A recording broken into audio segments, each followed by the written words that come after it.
আমি এই হাদিসটির প্রেমে পড়ে গেছি। আপনি যখন নীরবে ঘরে বসে কান্না করেন, আল্লাহ তখন ফেরেশতাগণদের উদ্দেশ্য করে বলেন, কোন জিনিস আমার এই বান্দার চোখে পানি আনলো? ফেরেশতাগণ বলেন, আপনার বান্দা সুখে নেই, আপনার বান্দা অনেক দিন হাসেনি। এই বলে ফেরেশতাগণ কান্না করতে থাকেন এবং আল্লাহকে বলেন, হে আমার রব, আপনি জানেন আপনার এই বান্দার হৃদয়ে কি রয়েছে, অতএব আপনি তার জন্য সবকিছু সহজ করে দিন।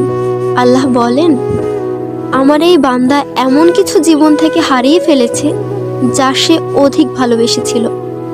অতএব আল্লাহ বলেন, আমি শপথ করছি, আমার বান্দা তার জীবন থেকে যা হারিয়েছে এর চেয়ে উত্তম জিনিস তাকে এনে দেব, যা দেখে দুনিয়া ও আখিরাতের সবাই বিস্মিত হবে। আলহামদুলিল্লাহ।